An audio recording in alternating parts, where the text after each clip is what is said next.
Ingomag.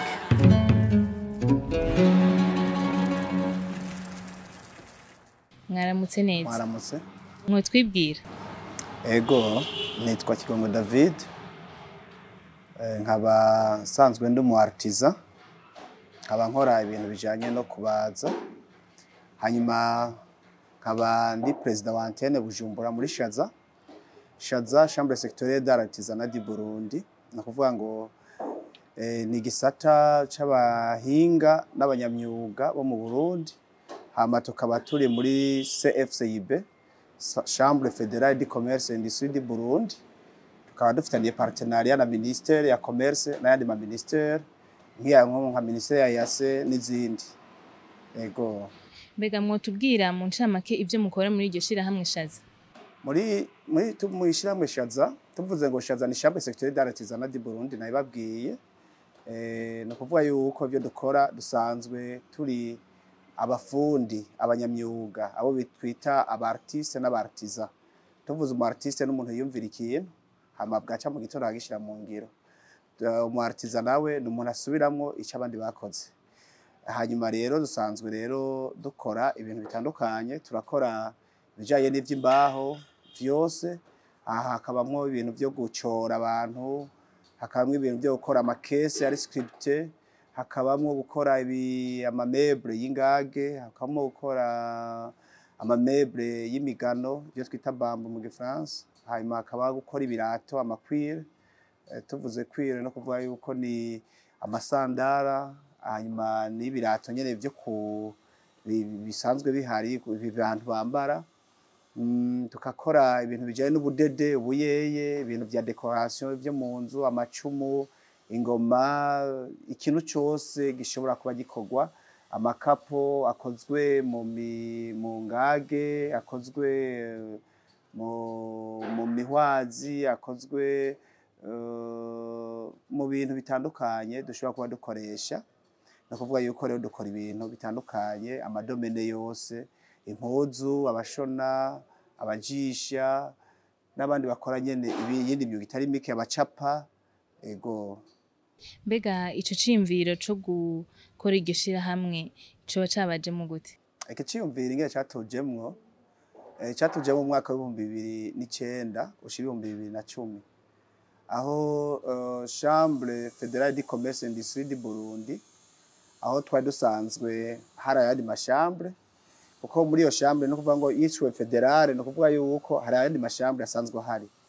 Amashambre ajanywe n'ivya silence, amashambre araba ivya agribusiness, ivy'uburimyi n'ayandi mashambre. No kuvuga yuko muri ayo mashambre hari amashambre twita amashambre sectorielle n'amashambre bita chambre transversale.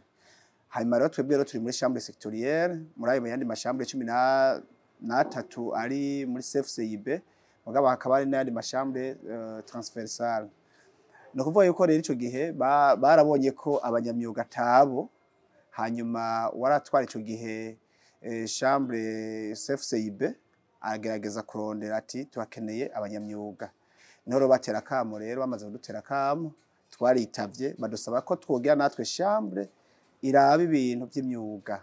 Niho rero twaca rero tuje hamwe, tuca turagira amatora, hanyuma amatora amaze kuba muri 2010 duca dushinga iyo shirahamwe ryitwa SHAZA. Ego. Mwotubwira ihangiro y'iryo shirahamwe? Hangiro ry'ishirahamwe ryacu, icambere dufise amahangiro cyangwa ibyo twokwita mu Gifaransa, sinzi ko twokwita ama point d'attaque, ihangiro, ivyiyumviro, ivyo twita vision mission, bitanu bikomakomeye tugomba kubanza gukorera ko muri iki gihe. Icambere nuko twabonye yuko umunyamwuga ibintu byacu duhingura ntibigira aho bicururizwa, kandi umunyamwuga wese ahari ntushobora kumumenya ngo uyu n'umunyamwuga, uyu n'umunyamwuga, barasanzaye. Amamuro gusanzara rero harimo no gutakaza inguvu. Igihangiro rya mbere no kubegeranya, tukamenya umwe wese ahakorera n'ivyo akora, hama ivyo bintu tukabizana tukabironderera isoko. Muri ivyo rero icambere twatanguye ni iki kigo ubona ngaha citwa KIGONGWE, aho leta turiko turakorana n'ama CFP n'ama CM yagerageza guca, kuko tuvuze ngo ama CFP n'ama CM n'aya ma centre d'enseignement des métiers aho abanyeshuri tubagisha ama stage, hanyuma daje kubagisha ama stage tubonye abashoboka batwemereye tukatubaha n'akazi. Hanyuma kandi ivyo bakoreye ku mashuri navyo nyene bakabizana kugira ngo dushobore kubicuruza. Muravye muri kino kigo muraja kubona ivyo abanyeshuri bashoboye gukora, hanyuma natwe bwe nyene vy'abafundi nyene twashoboye gukora tukabizana hano, hanyuma bagashobora kubiducururiza, hama amafaranga akagaruka kudufasha. Ni kuvuga yuko rero mwihangiro rya mbere nuko twabonye yuko dukwiye kurondera amasoko, isoko ahantu dushobora gucururiza ibintu vyacu bikamenyekana. Leta rero yaradufashije iduha kino kigo uko mukibona, ariko kandi na Enabel nayo nyene yadufashije kubaka izi nyubako nkuko mubibona biciye muri umugambi wo gufasha abanyamyuga. Ego. Mbega mwotubwira akarusho iri shirahamwe rimaze kubagirira kuri mwebwe abanyamyuga no ku gihugu? Akarusho karahari, twavuga ko akarusho kahari. Nanavuze yuko dufise ivyimviro bitanu, ndaja kubigaruka ko mu nyuma mugabo akarusho reka ndakakwereke. Akambere kuva mu 2011 ico gihe twaje dutangura kuronka amasoko, ivyo twita hariho amafuare, kenshi bayita ngo ni juwa kari nguvu kazi yo muri East Africa. Ibihugu bitanu ntitwari tubizi ko izo soko zihari, mugabo no kuva yuko SHAZA imaze kujaho twaciye turonka akaryo ko kuja muri ayo masoko hayanishwa abera mu Buganda, mu Rwanda, muri Kenya, Tanzania no mu Burundi.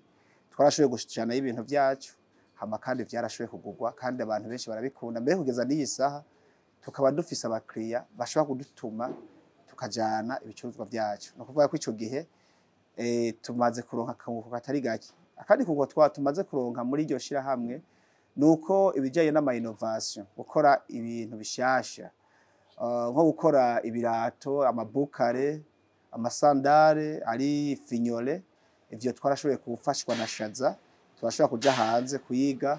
Co kimwe n'ibiye vya sculpteur, y'abasculpteur ibyo gucora n'ibindi bashoboye kuronka umwanya baraja kwiga bafashwe na SHAZA kugira ngo bashobore kugira innovation. Ikindi novuga gikomeye cyane, akarusho karahari kuko nk'ubu uye ndiko ndavuga dufise microfinance. No kuvuga yuko umunyamwuga kugeza iyi saha igihe cyose abafise ikibazo, afise ubukene, acagenda agatora amafaranga, hanyuma kubera twebwe twabonye twari tumaze igihe dusaba ama credit mu mabanke yandi, bakadusaba ivyo bita ama garanti. Ukaca wibaza umunyamwuga nta garanti afise, aho aba yarapanze, uwundi nawe yinanase nubi yo ruguru ahantu hatagira valeur, ku buryo iyo ngurane idashobora kuboneka. Mugabo tumaze gushinga microfinance, no kuvuga ko twayishinze mu ihangiro ryo kuvuga duti wa munyamwuga muto muto aronke ingene ashobora kuronka akagurane atavunitse. Ubu rero no kuvuga yuko umunyamwuga wese yifuza kwiteza imbere araronka ingurane vyoroshe. No kuvuga yuko rero imigambi canke inyungu kuri twebwe akarusho karahari kandi gakomeye cyane, kuko kugeza iyi saha bimaze kudufasha kumenye leta iratuzi, si leta yonyene gusa muri East Africa baratuzi. Ubu turiko twiyumvira n'ingene rero twobandanya tumenyekana hirya no hino. Tugarutse ku ihangiro ry'ishirahamwe ryanyu, mwatubwiye ihangiro rimwe, mbega mwotubwira mwatubwiye ko muwe mufise amahangiro 5 makuru, mbega mwogaruka kuri ivyo mukatubwira izo zindi hangiro? Mu ihangiro rya mbere narivuze yuko ari iki kigo cyo kuronkera aho tugurisha no kujana ibicuruzwa vyacu hanze y'igihugu, kugira ngo ibintu vyacu dukora bishobore gusohoka. Kwigiye mu artisan ariko arakora ibintu bidasohotse bihaba hari ikibazo gikomeye, kuko ntasubira gukora kandi kugira ingufu zo gukora. Ihangiro rya kabiri ni hangiro ry'iyo microfinance maze kuvuga, ko twaje twiyumvira duti none umunyamwuga ashobora kubaho gute no kuronda microfinance. Microfinance twayirondeye kandi kugeza iyi saha turiko turakora. Irya gatatu twifuza gushika ko rikomeye cyane, ni ingene umunyamwuga ashobora kuvuzwa vyoroshe. No kuvuga yuko baragwara, bamwe muri bo bafisa mikoro make, ugasanga igihe agwaye ntashobora kuronka ingene yivuza. Ubu tugomba kugira mutualisation de santé kugira ngo umunyamwuga yoroherwe mu bijanye no kwivuza. Iryo ni hangiro rya gatatu. Ihangiro rya kane ni hangiro ryo kugira ngo umuartisan ahari yitwe umuartisan entrepreneur. No kuvuga yuko ntagume gusa yitwa umuartisan entrepreneur, abe ashoboye gukora kandi ashoboye no gutanga akazi. Iryo ni ihangiro rikomeye. Irya gatanu twifuza kandi tumaze gutangura gukora no kuvuga yuko ubu tumaze gutangura kwiyumvira ingene nkuko nyene icubaro mukuru w'igihugu y'Amerika arabivuga ko dukwiye kumenya yuko dukwiye kugira imigambi abantu bose bakaja mu makoperative. No kuvuga ko mu gihugu cyose tumaze kugera ku bartiza bangana 2500 twifuza ko bose baje mu makoperative. Hanyuma ayo makoperative rero atange amakori hama kandi yongera abateze imbere kandi na ya microfinance yoroherwe gushobora kubafasha hanyuma nabo tubaduze turavye ivyo bariko barakora bijanye n'imyuga yabo.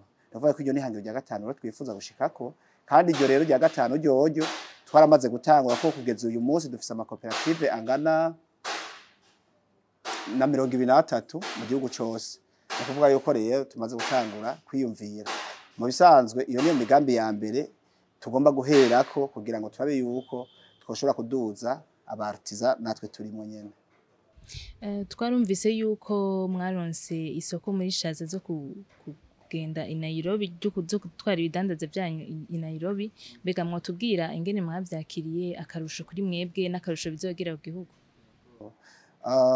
Twebwe twararonse isoko nkuko nyene icubaro mukuru w'igihugu yari yatwemeye igihe yari kariyamamaza mbere n'igihe yamaze gushika ku butegetsi yari yatubwiye yuko umufuko wose uronka amafaranga umunwa wose uronka icyo urya. Rero turanezerwa cyane mu gihe iyi soko twaronse twumvise kandi twaronse ya Dubai tubonye leta ije kuturondera iciye muri CFCIB ikarondera amachambre sectorielle d'artisanat SHAZA ikarondera na agribusiness na FAB batubwira yuko twojana ibintu byacu mu isoko ya Dubai izomara amezi 6 twararyohewe cyane. No kuvuga yuko namwe nivyo mubona murabona yuko muri irya hema dufise hajya ibintu byiteguye kugenda n'ibindi biri ngaho indani muri kino kigo twiteguye kubijana. Twaranezerewe cyane kuko tumaze kubona yuko turosa amasoko hanze turumva ko ahubwo bidutera intege zidasanzwe kubana dukora ku rugero rukomeye cyane kugira ngo tubandanye dukora hama natwe duteze imbere imiryango yacu duteze imbere babartiza bacu kandi twongera duteze imbere n'igihugu cyacu igihe tuvuye iyo tworonka tumaze kuronka aho dushobora gucuruza ibidanazwa byacu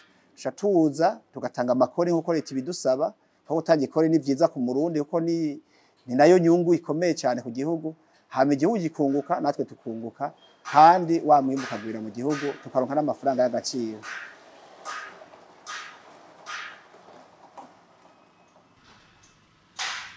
Mbega hari akajambo mwobwira abandi bantu bikorera utwabo? Akajambo tubwira abikorera utwabo karahari kuko twagomba dusaba ahubwo dutera kamo umunyamwuga wese ahantu ari ngaha hagati mu gihugu canke ari hanze y'igihugu akamenya yuko mu bisanzwe igihugu leta imaze kuturondera kandi leta yifuza ko tuba ku mugaragaro batubona bakatumenya ibyo tuko turakora bakamenya ibyo turimwo bakamenya iyo tugomba gushika. Leta rero kuri kira turondera nitwoyihunga ahubwo nkuko nyeri cubaro mukuru w'igihugu avuga ko dukwiye kuja hamwe ahubwo no batera kamo ko boza bose tukaja hamwe kuko hajya baca umugani mu Kirundi ngo ukuboko kumwe ni kwimara ubugi hanyuma kandi ngo bubiri buvurana ubupfu. Rero birasaba yuko twosaba umunyamuga wese ahantu ari yikorera utwiwe ko yoza akadusanga aho turi cyangwa akatubwira ahari tukamusangaho ahari mu gihugu cyose kugira ngo tuje hamwe duteranye ivyiyumviro dukorere hamwe kugira ngo igihugu cyacu gitere imbere natwe bwenyene bwacu dutere imbere. Murakoze cyane. Murakoze.